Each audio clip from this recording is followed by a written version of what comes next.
अवधूत चिंतन श्री गुरुदेव दत्त. श्री स्वामी समर्थ. नमस्कार स्वामी भक्तांनो. आपल्या आयुष्यात काही दिवस असे असतात जे फक्त कॅलेंडरवरील तारखा नसतात, तर त्या आपल्या श्रद्धेचा, विश्वासाचा आणि गुरूंप्रती असलेल्या प्रेमाचा उत्सव असतात. त्यापैकीच एक पवित्र दिवस म्हणजे गुरुपौर्णिमा. यावर्षी 29 जुलै 2026 बुधवार या दिवशी गुरुपौर्णिमा साजरी होत आहे.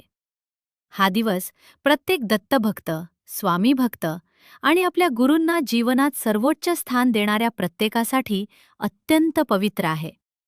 मित्रांनो, आपण रोज स्वामींचे नाम घेतो, सेवा करतो, संकटात त्यांना हाक मारतो. पण एक दिवस असा असतो ज्या दिवशी काहीही मागायचं नसतं. फक्त मनापासून एवढंच म्हणायचं असतं, महाराज, माझ्यावर केलेल्या प्रत्येक कृपेसाठी तुमच्या चरणी कोटी कोटी प्रणाम. आजच्या या व्हिडिओमध्ये आपण जाणून घेणार आहोत गुरुपौर्णिमा नेमकी कोणत्या दिवशी आणि कोणत्या वेळेत साजरी करावी. स्वामी महाराजांच्या मूर्तीवर अभिषेक कसा करावा, षडोपचार पूजा कशी करावी, कोणते स्तोत्र म्हणावे, नैवेद्य काय अर्पण करावा, उपवास कसा करावा आणि सर्वात महत्त्वाचं म्हणजे या दिवशी अशी कोणती सेवा करावी की ज्यामुळे महाराजांची कृपा आपल्या संपूर्ण कुटुंबावर कायम राहील. म्हणून हा व्हिडिओ शेवटपर्यंत नक्की पहा. मित्रांनो, प्रत्येकाच्या आयुष्यात गुरु वेगवेगळ्या रूपात येत असतात. जन्मानंतर आई-वडील आपले पहिले गुरु असतात. शाळेत शिक्षक आपल्याला ज्ञान देतात. आयुष्यात अनेक व्यक्ती आपल्याला योग्य मार्ग दाखवतात. पण जेव्हा आपण श्री स्वामी समर्थ महाराजांना आपल्या जीवनाचे सद्गुरू मानतो, तेव्हा आयुष्याची दिशा बदलायला सुरुवात होते. कधी काळी जे संकट अशक्य वाटत होते, ती स्वामींच्या कृपेने दूर होऊ लागतात. मनाला धीर मिळतो, नामस्मरणाची गोडी लागते आणि सर्वात मोठं म्हणजे मी एकटा नाही, माझे स्वामी माझ्या पाठीशी आहेत, हा विश्वास मनात कायमचा निर्माण होतो. म्हणूनच गुरुपौर्णिमा म्हणजे केवळ पूजा किंवा उत्सव नाही. हा दिवस आहे आपल्या गुरूंप्रती कृतज्ञता व्यक्त करण्याचा, त्यांनी दिलेल्या प्रत्येक कृपेचं स्मरण करण्याचा आणि पुन्हा एकदा त्यांच्या चरणी स्वतःला अर्पण करण्याचा. सर्वप्रथम गुरुपौर्णिमेची तिथी जाणून घेऊया.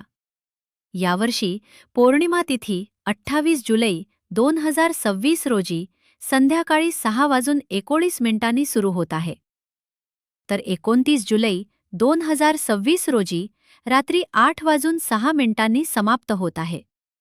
उदयतिथीचा विचार करता गुरुपौर्णिमा 29 जुलै बुधवार याच दिवशी साजरी करावी. ज्यांच्या घरी सत्यनारायणाची पूजा असते त्यांनी शक्यतो 29 जुलै रोजी पौर्णिमा संपण्यापूर्वी पूजा करावी. काही कारणामुळे त्या दिवशी शक्य नसेल तर 28 जुलै रोजी संध्याकाळी तिथी सुरू झाल्यानंतरही पूजा करता येईल. आता सर्वात महत्त्वाचा प्रश्न, गुरुपौर्णिमेला महाराजांना नेमकं काय आवडतं? आपण सुंदर फुलं आणतो, हार घालतो, सजावट करतो, नवीन वस्त्र अर्पण करतो.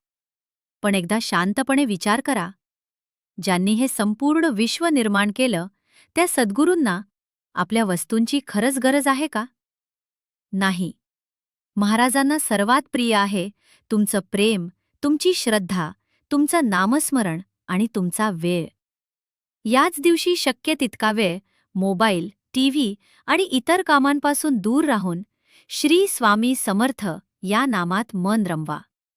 कारण गुरुपौर्णिमेची खरी गुरुदक्षिणा म्हणजे आपल्या गुरूंसाठी दिलेला आपला अमूल्य वेळ. आता गुरुपौर्णिमेच्या दिवशी स्वामी महाराजांची पूजा कशी करावी हे जाणून घेऊया.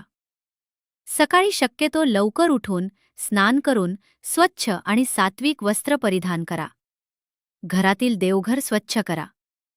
स्वामी महाराजांच्या मूर्तीसमोर किंवा फोटोसमोर तुपाचा किंवा तिळाच्या तेलाचा दिवा लावा.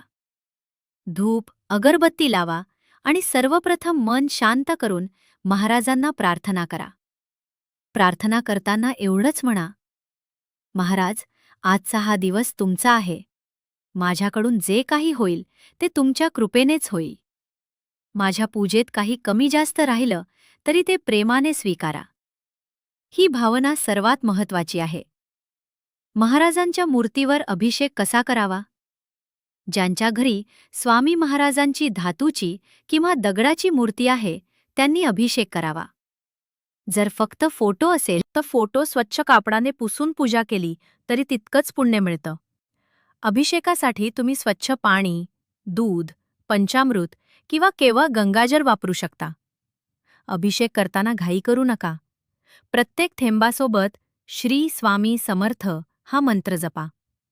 ज्यांना स्तोत्रे म्हणता येतात त्यांनी स्वामी स्तवन, गणपती अथर्वशीर्ष, पुरुष सूक्त, श्री सूक्त, पवमान सूक्त किंवा रामरक्षा यापैकी जे शक्य असेल ते श्रद्धेनं म्हणावे. आणि ज्यांना हे पाठ नाही त्यांनी काळजी करू नये. स्वामींचं नामस्मरण हेच सर्वश्रेष्ठ आहे. महाराजांना शब्दांपेक्षा भक्ती प्रिय आहे. अभिषेक पूर्ण झाल्यावर मूर्ती स्वच्छ पाण्याने धुवून मऊ कापडाने पुसावी. त्यानंतर चंदन किंवा अष्टगंध लावावा. फुलांचा हार, तुळशीपत्र किंवा सुगंधी फुले अर्पण करावीत. शक्य असल्यास स्वच्छ वस्त्र परिधान करावे. यानंतर मनापासून आरती करावी. तुम्हाला जी आरती आवडते ती म्हणू शकता. आरती करताना फक्त एकच भावना असावी, महाराज, माझं संपूर्ण आयुष्य तुमच्या चरणी अर्पण आहे. आता प्रश्न येतो, नैवेद्य कोणता दाखवावा?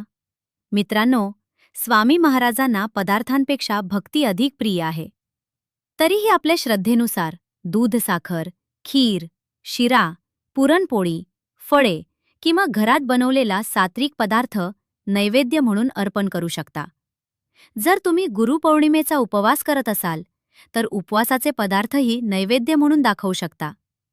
नैवेद्य दाखवल्यानंतर काही क्षण शांत बसून स्वामींचे नाम घ्या. त्या शांत क्षणात मनाला जी प्रसन्नता मिळते ती कोणत्याही संपत्तीत मिळत नाही. अनेक जण विचारतात, गुरुपौर्णिमेला उपवास करणे आवश्यक आहे का? उत्तर अगदी सोपं आहे. उपवास हा श्रद्धेचा विषय आहे, बंधनाचा नाही. तब्येत, वय किंवा कामामुळे उपवास शक्य नसेल तरी मनापासून सेवा आणि नामस्मरण केलं तरी स्वामींची कृपा तितकीच मिळते. उपवासापेक्षा मन शुद्ध असणं अधिक महत्वाचं आहे. मित्रांनो, गुरुपौर्णिमेच्या दिवशी एक संकल्प नक्की करा. आज कोणाकडेही रागाने बोलायचं नाही, कोणाचं मन दुखवायचं नाही. शक्य असेल तिथे मदत करायची आणि दिवसातून शक्य तितक्या वेळा श्री स्वामी समर्थ या नामाचा जप करायचा. यापेक्षा मोठी गुरुदक्षिणा दुसरी कोणतीच नाही. आजच्या दिवशी महाराजांकडे फक्त मागण्यांची यादी घेऊन जाऊ नका.